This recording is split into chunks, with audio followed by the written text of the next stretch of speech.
In addition to age, people often ask about race, culture, gender. And again, these are important questions. We've tried them in many ways, and again, we often don't find very big differences. Interestingly, particularly with gender, we do find some differences, and those differences are as the decisions become more complex. And here's the way I think about it right now. Most of our decisions that we experiment with are very simple, right? They're abstract, they are general, they are not embedded in a particular culture. And because of that, people behave quite similar to those things. But when we add culture, we add another layer to the decision, and because of that, things can look differently. So, for example, in the last chapter of Predictably Irrational, I described the case of what happens when people order food and drinks in a group. And what we found is that when people order it in a group in the US, people want to show the other people in the group how different and unique they are. So if somebody else ordered the fish and you also wanted the fish, you will not order the fish because you want to say that you're different. So you'll order the chicken. Now when you get it, you're going to get stuck with the chicken, but at the time of the ordering, you'll be able to show to the other people that you're different, that you don't follow the herd, that you're unique. And sadly, by doing that, you will get stuck with something you don't like and you will regret it. So we find this in the US.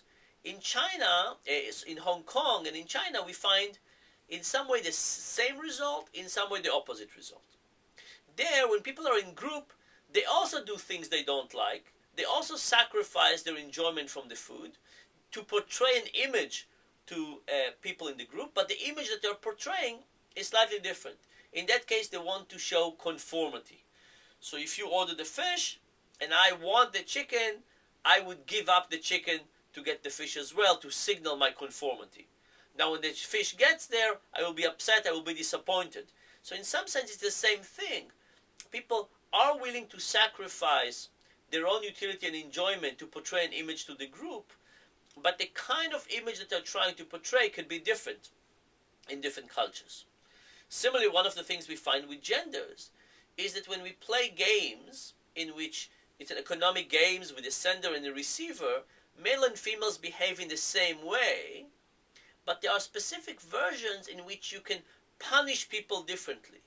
And what happens is that people are different on how they punish. Women punish slightly more equitable, and men punish more with a, FU kind of approach. So the way to think about it is that deep down inside we're all the same, but there's a cultural veneer that covers it, and then what happens is that this cultural veneer lets certain behaviors express themselves one way or another. So the culture is incredibly important, but even if we find cultural difference, it doesn't mean that it changes how, at the core, we make decisions.